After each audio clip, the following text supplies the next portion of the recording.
Living Well with your host, Laurie Webb.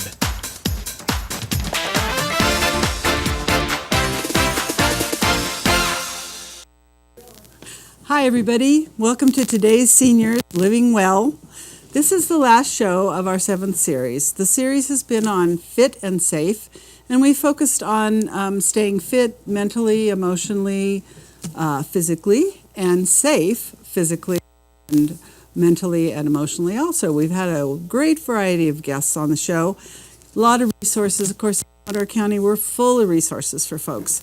And the resources are actually not just for seniors, but for people who will hopefully eventually be seniors. So grab a pencil. We're going to have some phone numbers for you later. I am very privileged this morning to have one of the finest support group leaders in the county, Mike Hewitt. Welcome. Thank you. And he brought with him a guest, Sarah. And Sarah and Mike are going to be talking about the support group. Mike, you started the support group when? I actually didn't start it. Oh. I was a speech therapist in the public schools, and another speech therapist started the group, and after about a year or so invited me to come, and I had done it in school, and so I wanted to do it. I enjoyed that. So I went to the meeting, and about a month later, she told me she was moving, and the group was mine. So, well, congratulations. Thank you. Talk about being thrown in the swimming pool. Right. So how long ago was that? 32 years ago. Whoa. So you've been running that support group longer than I've been at the senior center. Wow. That's why I thought you were the initiator of it. So it meets once a month, and tell us a little about it. Well, we've got a good group of people. It's for people who have had strokes and anyone else who's interested, family members, community members, anyone interested in stroke wanting some information.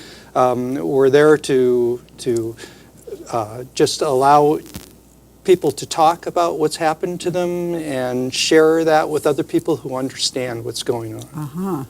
So it's not just for caregivers like my caregiver support group. It's for people who are living with stroke. Correct. And anyone else, family members or friends. Interested. Right. I know a couple of our home health aides have expressed interest from time to time in going to the group because of caring for stroke patients. Please invite them for me. Yes, I will. Okay. And when does it meet? Meets first Thursday of every month. And it's at 3 o'clock at the Sutter Amador Hospital. And so it's any age, too. That's correct. Lots of...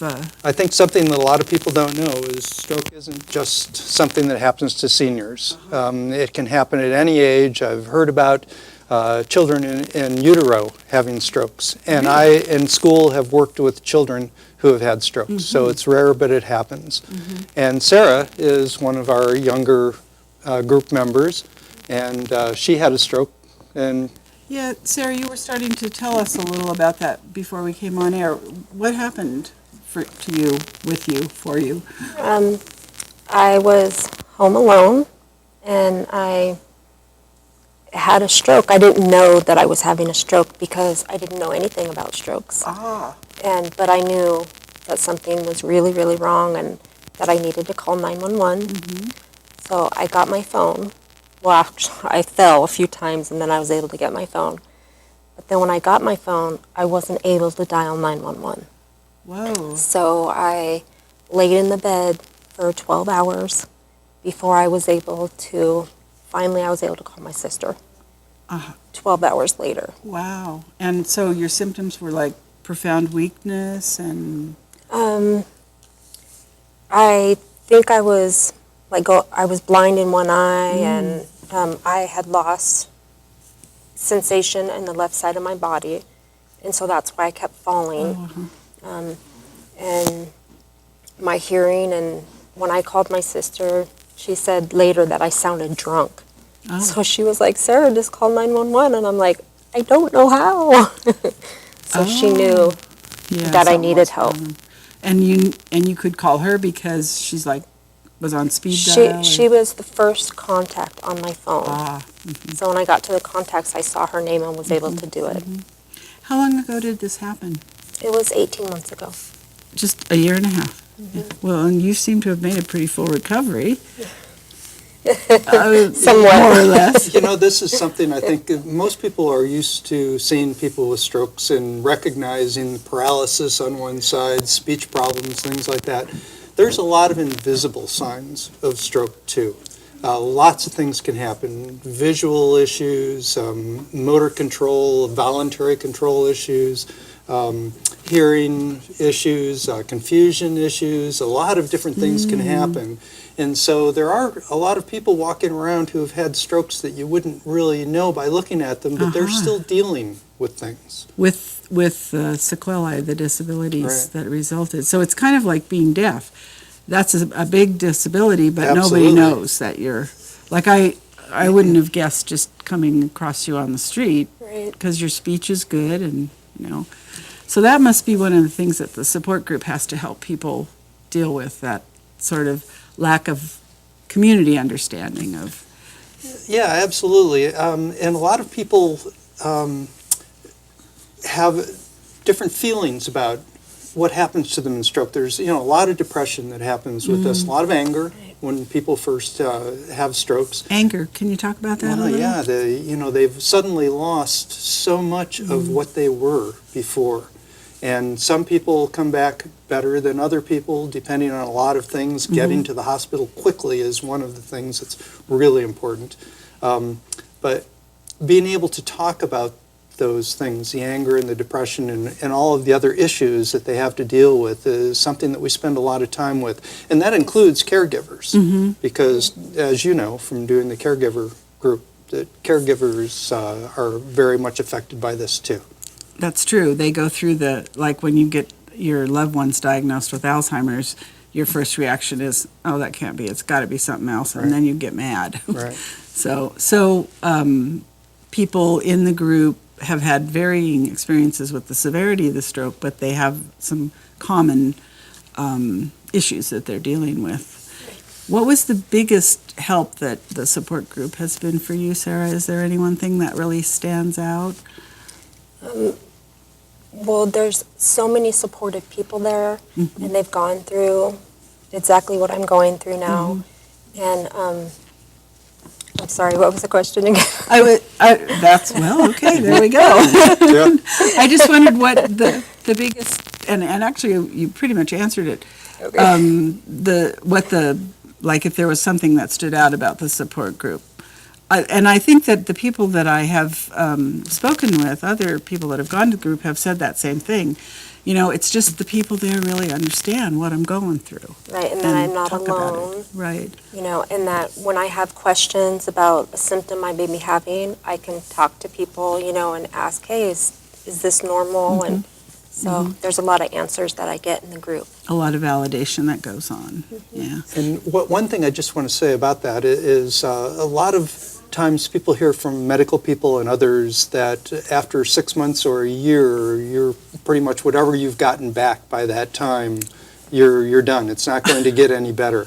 And everyone in our group knows that that isn't true. That's a lie. And that's something that we talk about often. Oh, good. Yeah. Good. So the ongoing recovery, and that 6 months is not No. okay, here I am the rest of my life. It may slow down, the recovery rate may slow down, but it's still recovering. So do you have any of these medical people come speak to your group ever, or do you have speakers that come? Occasionally we do, right. And we have had some. Dr. Paul Beatty came. From the ER? Yes, spoke one time, did a fabulous job telling us a lot about TPA, the clot-busting drug, that if you can get in the hospital fast enough and you have the right kind of stroke, you might get a lot of the abilities back that you would have lost if you hadn't gotten that drug. That's why it's so important to get into the ER as quickly As soon as possible, which Sarah tried to do, and your body kind of betrayed you on that. Right. So a lot of people probably don't recognize the symptoms of stroke, and Tamara Harding is going to speak at the end of the show, and we'll get into that a little bit. But is there one thing that you would want to tell people you really need to look out for, or? Yeah, I think just, basically there's something, an acronym called FAST. and FAST, and it's the things to look for if someone may be having a stroke, so that you can help them get there as quickly as possible. F is face. If you see any drooping of the face, especially if they try to smile or anything on one side, the tongue or any part of the face. A is arms. Lift their arms, and maybe one arm lifts and the other one doesn't. That's another indication. S is speech, so just check their speech, talk to them, and see if they're able to. If they sound drunk. If they sound drunk, or whatever it may be. And the last one, T, is time. The importance of getting to the hospital as quickly as possible. That drug TPA needs to be administered within 3 hours. Wow. Okay. Well, I think when Tamara and I are talking, we're going to review those. So everybody, keep your pencils handy. And while you have your pencils, if someone wanted to contact you about the stroke support group, Mike, how would they do that? They can get me online, Gold Country Stroke Support Group. They can call the hospital. They can call you at the senior center. I usually refer them to you. Right. The National Stroke Association has our email and phone numbers. Wow, great. So there's lots of ways to find us. I'll have to go look at your website. It's a .org, right? Yeah, it's not a website, actually. We Oh, just it's have an our email. information Oh, okay. on other Great. people's sites. Okay, well, gosh, covered a lot of information in 12 minutes. Yeah. Really appreciate the two of you coming in today. Well, thanks for having us. And Good to all talk of about you this. out there, if you know someone that had a stroke, or if you've had a stroke yourself, this is the place you want to go. First Thursday of the month at 3 It is. o'clock. Please come. It's great. All right. Thank you very much. Stay tuned. We're going to be talking with Mark Morton, the fire chief, about staying fire safe.